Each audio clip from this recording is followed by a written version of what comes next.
북텔러 책 읽어드림. 메시지 신약 유진 피터슨. 사도행전 1장 2장. 성령을 약속하시다.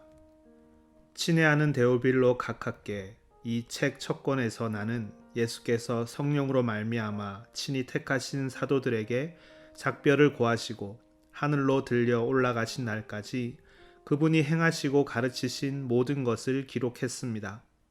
예수께서는 죽으신 후에 40일에 걸쳐 여러 다른 상황에서 사도들에게 살아계신 모습으로 나타나셨습니다. 얼굴을 대면한 여러 번의 만남에서 그분은 그들에게 하나님 나라에 관한 일들을 말씀해 주셨습니다. 만나서 함께 식사를 하면서 사도들에게 절대로 예루살렘을 떠나지 말라고 하시며 이렇게 이르셨습니다. 아버지께서 약속하신 것 곧 너희가 내게서 들은 약속을 기다려야 한다. 요한은 물로 세례를 주었지만 너희는 성령으로 세례를 받을 것이다. 이제 곧 받을 것이다. 마지막으로 함께 있을 때에 사도들이 물었다. 주님, 이스라엘 나라를 회복하실 때가 지금입니까? 예수께서 그들에게 말씀하셨다. 때는 너희가 알 수 없다. 때를 정하는 것은 아버지의 몫이다. 너희가 받을 것은 성령이다. 성령이 너희에게 오시면 너희는 예루살렘과 온 유대와 사마리아와 세상 끝까지 가서 내 증인이 될 것이다. 이것이 그분의 마지막 말씀이었다. 예수께서는 사도들이 보는 가운데 들려 올라가 구름 속으로 사라지셨다. 그들은 빈 하늘을 바라보며 거기 서 있었다. 그때 갑자기 흰옷을 입은 두 사람이 나타났다. 그들이 말했다. 너희 갈릴리 사람들아, 왜 여기 서서 빈 하늘만 쳐다보고 있느냐? 너희 가운데서 하늘로 들려 올라가신 이 예수는 떠나신 그대로 틀림없이 영광 중에 오실 것이다. 예루살렘으로 돌아가다. 사도들이 올리브 산이라는 곳을 떠나 예루살렘으로 돌아갔다. 1km가 채 안 되는 길이었다. 그들은 모임 장소로 사용하던 다락방으로 갔다. 베드로, 요한, 야고보, 안드레, 빌립, 도마, 바돌로메, 마테, 알페오의 아들 야고보, 열심당원 시몬, 야고보의 아들 유다. 이들은 끝까지 이 길을 가기로 뜻을 모으고 온전히 하나가 되어 기도했다. 그 중에는 여자들도 있었다. 예수의 어머니 마리아와 예수의 동생들도 함께 있었다. 유다를 대신할 자. 그때 베드로가 일행 가운데서 일어나 말했다. 방 안에는 120명쯤 있었다. 친구 여러분, 오래전에 성령께서 다윗을 통해 예수를 체포한 자들의 길잡이가 된 유다에 대해 말씀하셨습니다. 그 성경 말씀은 성취되어야 했고 이제 성취되었습니다. 유다는 우리 가운데 한 사람으로 이 사역의 한 부분을 맡았었습니다. 여러분도 알다시피 그는 뇌물로 받은 악한 돈으로 조그마한 농지를 샀는데 거기서 배가 터지고 창자가 쏟아져 나오는 비참한 최후를 맞았습니다.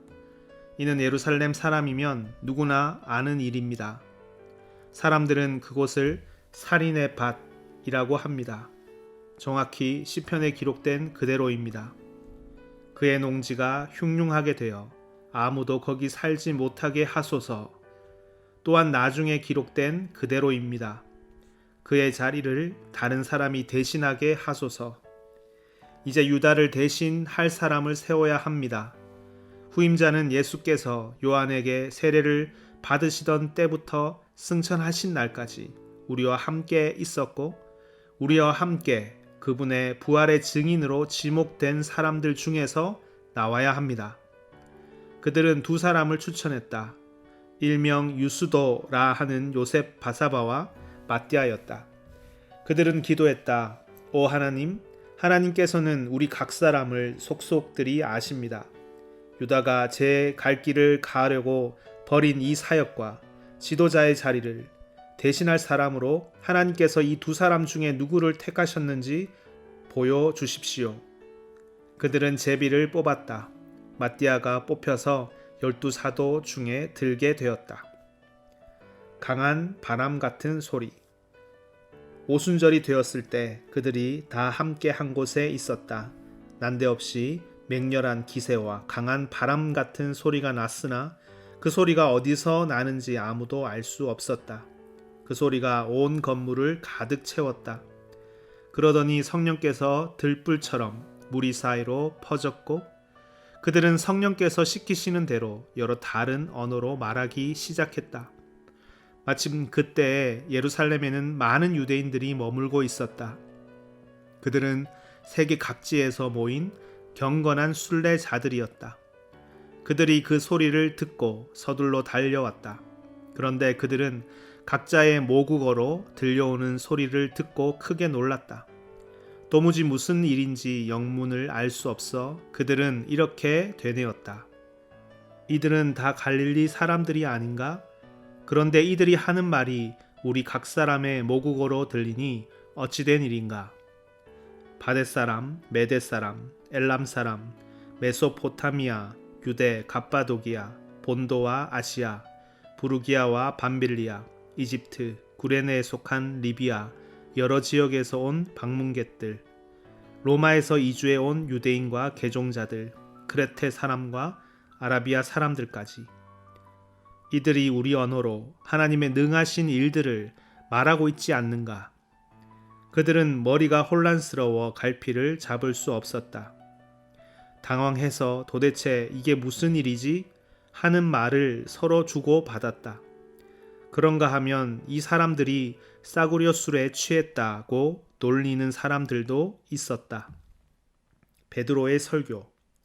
바로 그때에 다른 11사도의 지지를 받은 베드로가 일어나 무척 긴박한 어조로 말했다.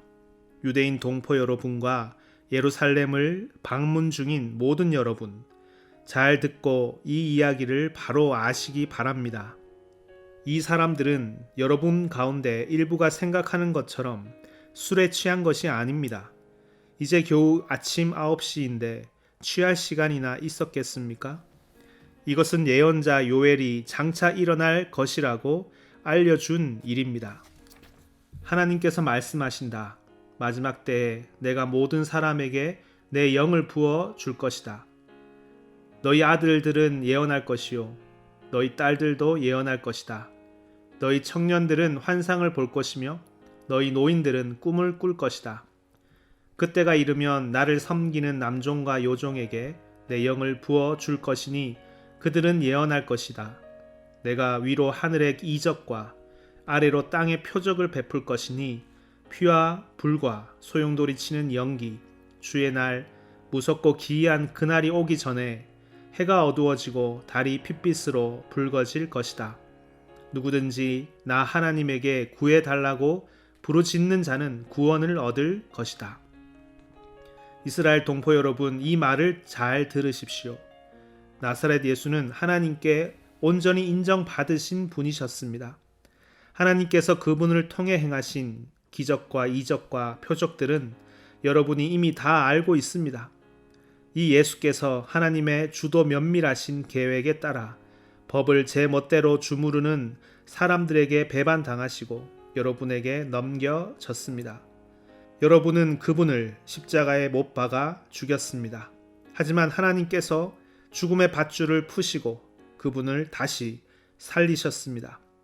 죽음은 그분의 상대가 되지 못했습니다. 다윗이 이 모든 것을 말했습니다. 내가 항상 내 앞에 계신 하나님을 배웠다. 그분이 내 곁에 계시니 그 무엇도 나를 흔들 수 없다. 내 속에서 온통 기쁨과 희열이 넘쳐 나는 소망의 땅에 내 거처를 정했다. 주님은 절대로 나를 음부에 버리지 않으실 것이므로 나는 죽음의 악취조차 맞지 않을 것이다. 주님께서 내 발을 생명길에 두셨고 주님의 얼굴은 온 사방에 햇빛 같은 기쁨으로 빛난다. 사랑하는 친구 여러분, 여러분에게 더 없이 솔직히 말하겠습니다. 우리 조상 다윗이 죽어서 묻혔고 그 무덤이 오늘도 분명히 우리 눈앞에 있습니다.